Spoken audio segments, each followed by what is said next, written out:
Moin! Welcome back, everyone. Today we're unraveling the mystery of the Wolpertinger, exploring Bavarian folklore and mythical creatures. Already looks cool. It looks like a bunny rabbit with fangs and antlers and wings. The Wolpertinger. This one video was sent in by Gurno Roots. Thank you, as always, for sending that in. Appreciate it. Dankeschön. Let's get to it, unraveling the mystery of the Wolpertinger. Exploring Bavarian folklore and mythical creatures. Let's go. Wolpertinger, German folklore.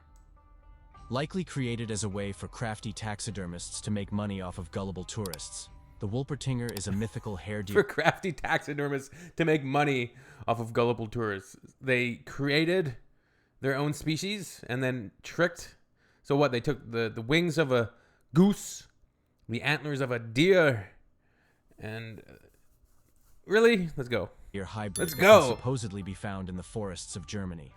From werewolves to dragons, mythical creatures have piqued human interest since ancient times. Of course they have. Stories of these fictitious animals have continued to gain popularity across the world through books and movies. But here's one you may not have heard of: the Wolpertinger. Sometimes called the Wolperdinger, Wolpertinger, and Wolpertinger. The Wolpertinger remains a cherished and integral mythical character in German folk. Is this an AI voice? That's why it can't really do the pronunciations correctly. They're getting really good. Sometimes I can't really tell. And Wolpertinger. The Wolpertinger remains a cherished and integral mythical character in German folklore. Integral and mythical character. The Wolpertinger certainly meets the criteria for animals that could cause nightmares. While the bizarre creature comes in many different forms, legend says its appearance stems from the mating of a hare and deer. Wolpertingers are typically classified as small mammals with the body of a hare, the antlers of a deer, and the wings, feet, or beak of a bird. If you think the Wolpertinger's look is amusing, just wait until you hear the tales of the unusual animal. This is everything you need to know about the Wolpertinger, the mythical hybrid creature that stretched people's imaginations for centuries. The playful origin of the Wolpertinger. Thanks to some mischievous taxidermists in Bavaria, according to IMXpat, the Wolpertinger made its way into German folklore. In the early 1800s, a group of taxidermists in... Has anyone ever seen like that first, one of the first taxidermy projects was like a lion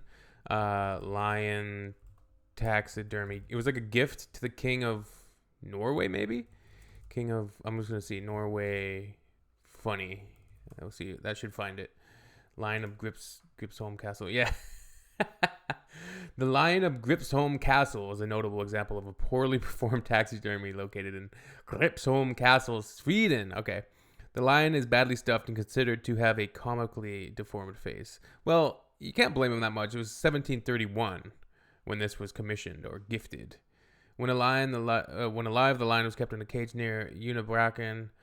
When the lion died, it was stuffed and mounted.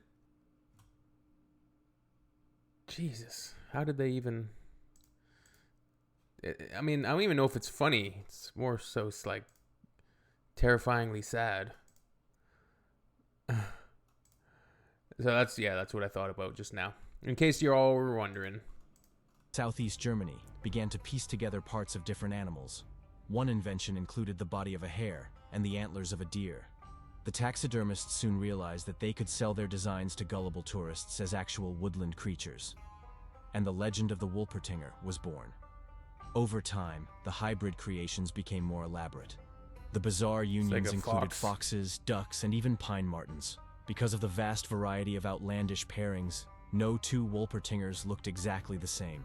However, the most popular combinations included body parts from rabbits, squirrels, deer, and pheasants.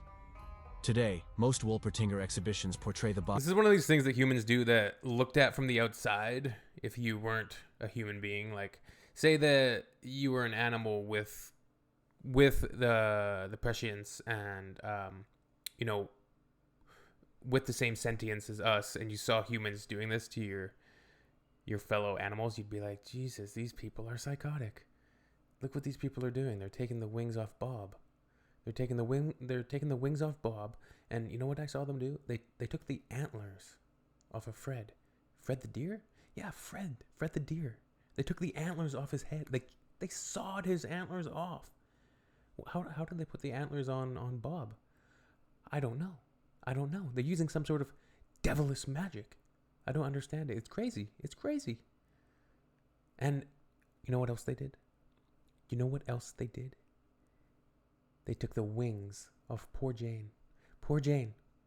Jane the goose? Jane the goose. They took the wings right off her. These people are psychopaths. Body of a mammal with wings, antlers, a tail, and even fangs attached. Many displays of Wolpertingers are actually composed of stuffed animals that are sold to tourists as souvenirs or tokens of German culture. Okay. And the mythical story of the Wolpertinger is sold. Some of them are pretty funny, though. Brewing a legendary tale for tourists. That one's kind of cute. When it comes to fairy tales and fables, imagination is key. The haunting yet amusing creations of German taxidermists inspired locals and tourists alike to let their imaginations run wild, and thus, the fabled Wolpertinger was born. Legend has it that the fictional animal arose from a romantic relationship between a hare and a roebuck. This led to the birth of their hybrid child, the first Wolpertinger.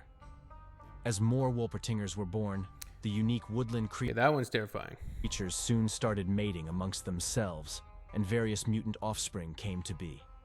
The future generations of Wolpertingers then continued to become more and more extravagant and hilarious.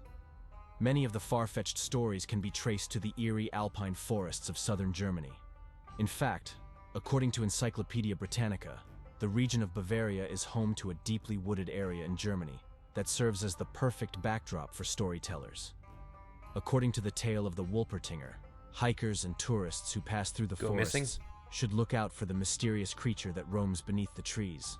For centuries, this fictitious story has been shared to fool gullible visitors into thinking that the Wolpertinger is part of the local fauna. While different variations of the tale have been spun, tourists have been led to believe that it's rare to spot a Wolpertinger. This is because the mythical creature is apparently extremely shy and therefore hard to approach. The good news is that there's no need to fear the Wolpertinger. Legend has it that the animal only feasts on herbs, roots, and insects in the forests of Bavaria. However, the tale does warn of the creature's skunk-like odor that lingers for 7 years on anyone unlucky enough to be sprayed by it. In addition, if the creature's saliva does happen to touch an unwary traveler's skin, they should beware, as thick clumps of hair may soon begin to sprout all over them. These amusing anecdotes are only the beginning of the folklore surrounding the Wolpertinger, however. How to spot a Wolpertinger in its natural habitat. So they spray you like a skunk and you stink for 7 years? Damn. Or they spit on you and you just start getting real hairy. You're going to turn into like a werewolf. Anyone who wishes to see a Wolpertinger in its natural habitat must either be a beautiful young woman or be accompanied by one. This is because the shy Wolpertingers are known to have a weakness for female beauty.